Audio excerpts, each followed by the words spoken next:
t'invite à regarder en barre d'informations, commentaires épinglés et dans le i en haut de l'écran, puisque j'ai à ces endroits-là placé des liens vers d'autres vidéos de ce type que j'ai vues et aussi vers ma playlist Booktube pour ceux que ça intéresse, sachant que je fais des vidéos sur des livres en physique ou sur tablette comme là, et aussi parfois sur des livres audio.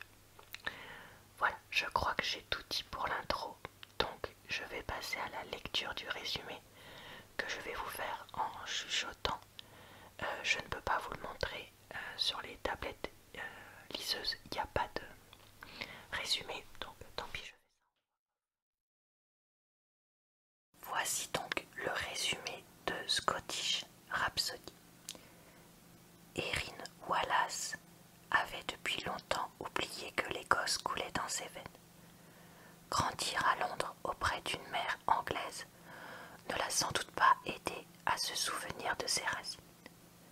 Quand, à la mort de son grand-père, elle revient dans sa ville natale, elle ne pensait pas se sentir aussi dépaysée.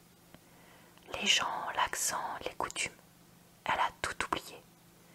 Et ce n'est pas Lachlan, je ne sais pas du tout comment on dit, Cameron, qui risque de la mettre à l'aise.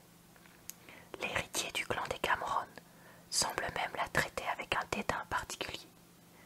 Il ne voit en elle qu'une opportuniste, venue rafler son héritage avant de repartir chez l'ennemi. Que lui importe la vie de cet inconnu, certes séduisant, mais parfaitement désagréable. Disons qu'il serait beaucoup plus facile de l'ignorer si, pour préserver le domaine de ses ancêtres, elle n'était pas contrainte de l'épouser. Voilà, ça c'est un résumé qui est pas si mal pour une fois. Maintenant lire quelques pages du roman pour que vous puissiez voir dans la façon dont c'est écrit. Chapitre 1, Erin, et on alterne avec le point de vue de son futur mari. En fait, c'est que je sais pas trop prononcer son nom, donc je vais probablement m'abstenir. Tu vas cartonner, Erin. Face au miroir, j'encourage mon reflet. Il n'y a pas de raison que savoir, je me suis préparée comme une malade. Tout va bien se passer. Je le sens, c'est là, dans mes tripes. Un pressentiment que je n'explique pas. Il paraît que les femmes de la famille ont dans le sang ce pouvoir de ressentir les choses. Puisque le positif attire le positif, je m'efforce de garder cette idée en tête et vérifie pour la énième fois mon maquillage. Rien d'indécent, seulement une double couche de mascara et un trait de rouge à lèvres. Je lisse ma crinière rousse domptée en une queue de cheval haute et tapote mes pommettes. Mon porte-document dans une main, j'inspire profondément pour retrouver une contenance. À l'intérieur se trouvent mes références ainsi que mes diplômes. Je vérifie l'heure. Les aiguilles sur le cadran de ma montre indiquent que mon rendez-vous approche. Un rendez-vous que j'attends avec impatience, car je compte bien avoir ce job chez Mountbatten Consulting, l'une des plus prestigieuses sociétés d'événementiel de Londres, pour laquelle je rêve de travailler. Voilà, c'est dit. Il paraît qu'ils ne recrutent que les meilleurs, mais malgré mon peu d'expérience, à 24 ans, je me sens prête à rentrer dans la cour des grands. Et puis, j'ai besoin de ce salaire. Le remboursement de mon prêt étudiant pompe toutes mes économies, et entre mon loyer et mes charges, il ne me reste plus rien à la fin du mois. Très franchement, j'en ai ma claque de vivre comme une pauvresse. Requinqué à bloc, je quitte les toilettes des dames, traverse l'immense hall d'entrée et suis la plaque signalétique indiquant la direction des ascenseurs. Le menton haut, je me répète mentalement que je mérite ce poste de chargé de relations publiques et que j'ai déjà réussi les 2 premiers entretiens. Concentré sur mes pensées, je ne remarque pas l'ombre dans mon dos, si bien que je sursaute quand une voix grave résonne à mon oreille. « Salut beauté !» De surprise, mon porte-document m'échappe. Heureusement, je le rattrape avant qu'il ne déverse son contenu par terre. Bon sang, vous êtes dingue, vous m'avez fait la peur de ma vie. Les mains dans les poches et un sourire canaille au coin des lèvres, le type me déshabille du regard. Désolé, vous êtes nouvelle, n'est-ce pas? Bien vu, Einstein. En attendant que l'ascenseur arrive, je lui accorde mon attention. Il a des cheveux blonds coiffés sur le côté, ce qui me fait dire que son coiffeur a un peu trop regardé Dallas. Son style BCBG n'est pas celui des hommes que je fréquente. Il porte une chemise blanche sur un pantalon en velours marine et des mocassins. Mais après tout, on ne juge pas un livre d'après sa couverture. Vous êtes libre ce soir, s'enquiert-il. Ça dépend. Vous proposez quoi?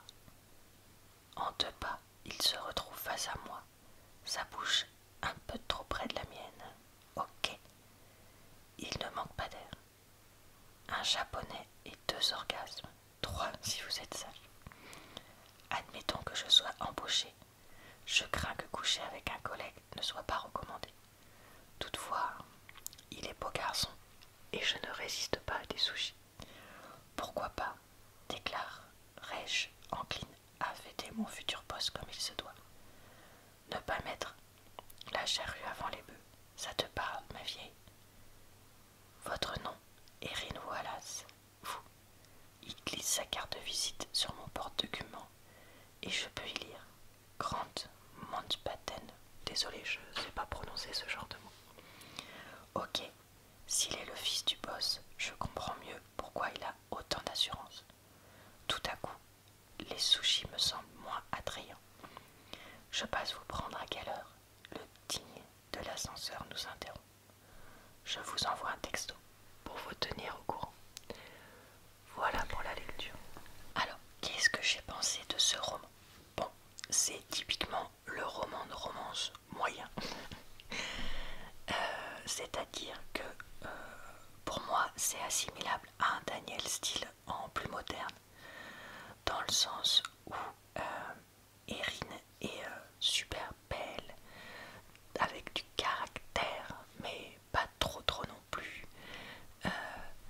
Elle est, comment dire, forte, elle ne voit pas les défauts de certaines choses, etc.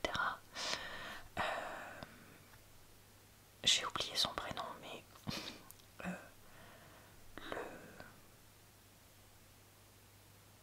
jeune, non, comment dire ça? Oui, si c'est ça. Le, son mari, puisqu'il se marie, je suis bête, donc on va dire comme ça. Son mari, lui, est pareil, super beau, etc. À part la cicatrice qui le défigure, mais c'est tout. Enfin, qui le défigure, bon, on s'entend, mais qu'il a sur le visage. Mais sinon, voilà, il est parfait aussi. Ils sont évidemment doués dans leur domaine, etc. Bref. Donc voilà. Donc, à part les scènes, olé olé, et encore il n'y en a pas tant que ça, c'est vraiment un livre, tout ce qu'il y a de plus banal. Vraiment, en lisant les 20 premières pages, vous savez ce qui va, plus ou moins ce qui va se passer dans tout le bouquin, quoi. Donc bon, voilà, les personnages secondaires jouent leur rôle de personnages secondaires. Donc machin est le traître, machin est le gentil, machin est la veuve éplorée, machine pardon et la veuve éplorée, etc. Enfin bon, vraiment, mais rien de profond. Et leurs conversations à certains moments sont très caricaturales et très livres. C'est-à-dire, c'est pas le genre de conversation que tu vas avoir dans la vraie vie, etc. Pour révéler certaines choses, je veux dire, dans l'histoire. Après, vous allez me dire, est-ce que tu l'as aimé? j'ai lu ce livre à un moment où c'était un peu compliqué pour moi, où j'avais besoin de me changer les idées suite à quelque chose qui s'était passé dans ma vie perso. Et est-ce que ce livre m'a changé les idées? Oui. Est-ce que c'était quand même mignon? Oui. Voilà, c'est le genre de livre que moi, où j'aime lire de temps en temps, tout comme de temps en temps je vais lire un Daniel Steele ou autre. C'est-à-dire une petite romance simple qui change les idées, où tu sais que ça va aller pour tout le monde dans la fin, et où il n'y aura pas d'espèce... Enfin,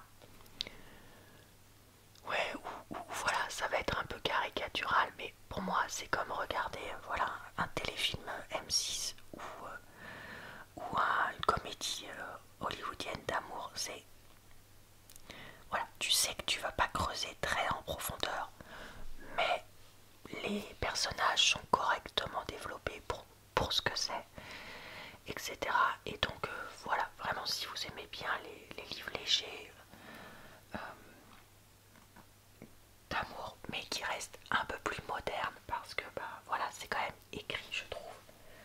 Là je fais pas forcément référence aux quelques scènes olé olé, mais même je trouve que la façon dont c'est écrit, ça fait voilà, plus moderne que d'autres auteurs que j'ai pu vous citer tout à l'heure. Et oui, si vous tombez dessus ou si vous avez envie de vous acheter un livre doudou, ben, moi je peux vous le conseiller. Voilà, après si vous avez déjà lu beaucoup de livres de romance ou si vous êtes un peu exigeant dans vos lectures, non, ce sera probablement pas un livre spécialement fait pour vous. Même si le fait que ça se passe en Écosse était quand même pour moi original. Et, j'ai trouvé sympa qu'on nous parle, je sais plus comment ça s'appelle, mais l'espèce de Jeux olympiques écossais traditionnels, tout ça. Donc voilà, écoutez pour cette petite vidéo d'avis. J'espère que ça vous a plu, relaxé et diverti. Je vous retrouve très vite pour de nouvelles vidéos de lecture et avis de livres. Je vous souhaite d'ici là une bonne soirée, une bonne nuit ou une bonne journée. Et je vous dis donc à très bientôt dans une prochaine vidéo.